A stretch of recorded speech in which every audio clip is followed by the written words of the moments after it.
Most of the top free agents have now found new homes, and we probably won't see too many more notable splashes on the trade front. For San Francisco, he's reunited with Robert Saleh, who got his best play out of him in New York.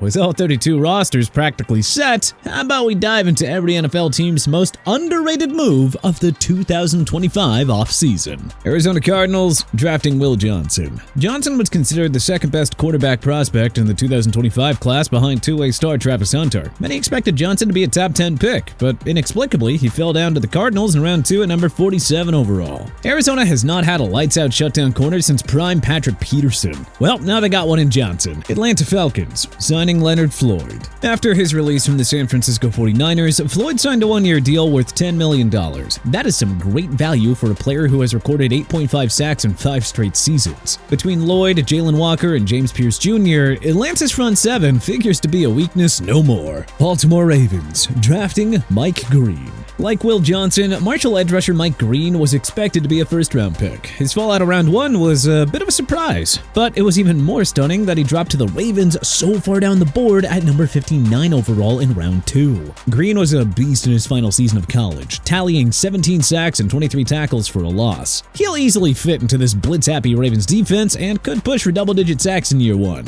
Buffalo Bills signing Joshua Palmer. Having to fight for targets from Keenan Allen and Mike Williams, Palmer still put up good stats as a third option for Justin Herbert in the Los Angeles Chargers. With no undisputed number 1 receiver on the Bills' depth chart, Palmer has a chance to put up career numbers with the reigning MVP Josh Allen. Carolina Panthers drafting Nick Scorton. Another player that many scouts and analysts had as a day 1 pick, the Texas A&M standout didn't go until number 51 overall on day 2 of the draft. Scorton is a day 1 starter who could quietly challenge for Defensive Rookie of the Year honors. The Panthers had the league's worst scoring day last year, but Scorton, Derek Brown, and a healthy J.C. Horn are capable of quickly turning this unit around. Chicago Bears trading for Jonah Jackson. The Bears got 3 new starters on the O-line to protect Caleb Williams, Jackson, Joe Thuney, and Drew Dahlman. Jackson was limited to 4 games with the Los Angeles Rams last year before getting shipped to Chicago, but he was a rock-solid starter in Detroit before that, especially in pass blocking. Cincinnati Bengals drafting Demetrius Knight. The Bengals focused on defense with their 2025 draft picks after locking up star wideouts long-term. It's hard not to be bullish on the second-round selection of South Carolina linebacker Demetrius Knight at number 49 overall. He's a do-it-all menace who excels in run defense. Cleveland Browns drafting Shedeur Sanders. We know, it's gotten countless media attention and coverage, and many of you are probably sick of it. We get it. But come on. The consensus number 2 quarterback in the 2025 draft class fell to the Browns in round 5 at number 144 overall. How can you hate on that value? There's a long way to go in securing Cleveland's QB1 job, but there is zero risk attached here for Cleveland. Dallas Cowboys signing Javonte Williams. With Rico Dowdle and Ezekiel Elliott long gone, the Cowboys revamped their RB room by signing Javonte Williams and Miles Sanders to low-risk and cheap 1-year deals. He missed all but 4 games to injury in 2022 and didn't get as much usage as expected under head coach Sean Payton. But if he gets the proper usage in Dallas, Williams could easily emerge as the next 1,000-yard back in Dallas. Denver Broncos signing Evan Ingram. The Broncos desperately needed a new number 2 pass catcher to help Cortland Sutton and Bo Nix, and getting veteran tight end Evan Ingram on a 2-year deal worth $23 million feels like the ideal solution. Detroit Lions drafting Tate Ratledge. The shocking retirement of Pro Bowl center Frank Ragnow makes the Ratledge selection look even greater in hindsight. The Lions got the Georgia guard with the number 57 pick, but there's already talk of him moving to center to replace Ragnow. Green Bay Packers drafting Savion Williams. Everybody got excited when the Packers used their first-round pick on Texas wideout Matthew Golden, but let's not sleep on TCU product Savion Williams, whom the Pack took with the number 87 pick. Houston Texans trading for CJ Gardner-Johnson. 1 year after signing a 3-year deal to return to Philly in 2024 free agency, Gardner-Johnson got a Super Bowl ring and was traded to Houston. Gardner-Johnson is a Swiss Army knife at safety with 12 interceptions during his 2 years in Philly. He is a beautiful addition to a defense led by Derek Stingley Jr. and Will Anderson Jr. Indianapolis Colts drafting JT Tuimoloau. The Colts addressed a pressing need by getting tight end Tyler Warren in round 1. But we're just as excited about the Ohio State edge rusher, snagged with the number 45 pick. This big-time winner will work nicely on a stacked front seven led by DeForest Buckner, Kwity Paye, and Laiatu Latu. Jacksonville Jaguars signing Jordan Lewis. Don't look now, but the Jaguars' cornerback room now features Travis Hunter, Jordan Lewis, and the vastly underrated Tyson Campbell. Yeah, good luck throwing on these guys. Kansas City Chiefs signing Christian Fulton. KC pried away the standout cornerback from the rival Los Angeles Chargers, getting him on a 2-year deal with $20 million. The Chiefs are basically the old Patriots. They can sign whoever to play cornerback, and that person will reach an all-pro level. He should reach an even higher level working with the defensive whiz that is Steve Spagnuolo.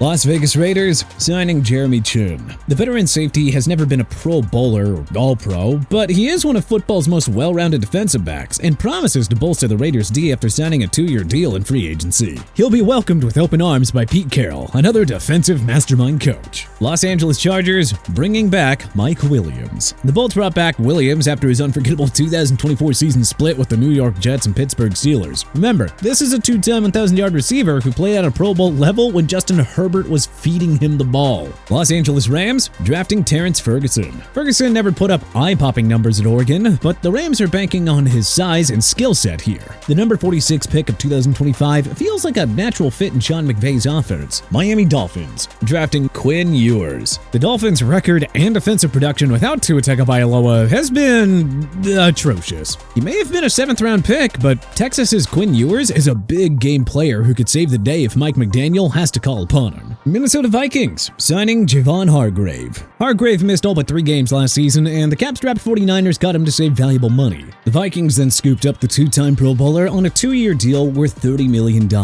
He's among the game's best defensive tackles when healthy, and will certainly bolster an already fearsome Minnesota front seven. New England Patriots drafting Kyle Williams. The Washington State receiver was considered one of the best hidden gems in the 2025 NFL Draft. Something tells us that he'll do wonders in a Josh McDaniels coached offense led by the gunslinging quarterback that is Drake May. New Orleans Saints signing Justin Reed. The Saints will be in contention for the first overall pick next year, but signing veteran safety Justin Reed in free agency at least improves the group considerably in the secondary. Reed and fellow ex-Chief Tyrann Mathieu could be football's best safety duo in 2025. That counts for something, seeing how bad the rest of that roster is. New York Giants drafting Cam Skattebo. The Giants bolstered their RB room by using a 4th-round pick on the 2024 first-team All-American out of Arizona State. This workhorse back could follow teammate Tyrone Tracy's steps and burst onto the scene as a rookie. New York Jets drafting Mason Taylor. Taylor didn't have big numbers in college, but his giant 6'5" and 255-pound frame makes him a matchup nightmare in the red zone. Philadelphia Eagles signing A.J. Dillon. Dillon signed a 1-year deal with the Eagles this offseason to back up Barkley. This hard-running and bruising back will be a beautiful compliment to Barkley, who will surely see less carries in order to stay fresh for another playoff run. Pittsburgh Steelers drafting Jack Sawyer. Another key cog of the Buckeyes' 2024 national championship winning team, Sawyer should have gone much higher than the number 123 overall pick to Pittsburgh. Might Sawyer be the next great hidden gem and pass rusher find by the organization? Sure feels like it. San Francisco 49ers trading for Bryce Huff. The Eagles don't regret giving Huff a 3-year deal worth $51.1 million last year, since, they won the Super Bowl anyway. Hey, we love this move for San Fran though. Getting a guy 2 years removed from a 10-sack season for only a mid-round pick? Seattle Seahawks drafting Jalen Milroe. After giving Sam Darnold a big contract in free agency, the Seahawks used the number 92 pick on Alabama QB Jalen Milroe. The dual-threat start brings plenty of upside on a rush-first Seattle offense, and we can't help but think he'll flourish if he ever gets starting reps. Tampa Bay Buccaneers signing Hassan Reddick. After a failed 1-year stint with the Jets, Reddick took a 1-year deal from the Bucs worth $14 million. Take away the 2024 season that was, largely wiped out by a contract holdout, and Reddick has posted double-digit sacks in 4 straight seasons. A career year is not out of the question in Todd Bowles' aggressive blitz-happy defense. Tennessee Titans signing Draymond Jones. Jones never lived up to expectations after signing a lucrative 3-year deal with the Seahawks in 2023 free agency. After he was cut in the cap-saving move, Jones signed a 1-year prove-it deal with Tennessee. Still, a 1-year deal for a veteran with 5 straight years of 4+ sacks and 2 seasons of 6.5 sacks is a smart low-risk gamble. Washington Commanders drafting Trey Amos. The Commanders bolstered their secondary by grabbing the Ole Miss corner with the number 61 pick. Per PFF, Amos allowed just 32 catches on 16 62 targets last season. He allowed a passer rating of under 80 in 2022, 2023, and 2024. Playing with a top-tier defensive-minded coach like Dan Quinn shall help unlock Amos's potential too. But hey, what do you think was the most underrated move of the 2025 NFL offseason? Let us know in the comment section below. If you like this video and learned a thing or two, then hey, clicking that like button helps us out a ton. And you know, we really appreciate it. If this is your first time coming around to TPS though, then subscribing is a great idea because we put out videos like this every single day. But as always, thanks for watching and we'll see you guys next time.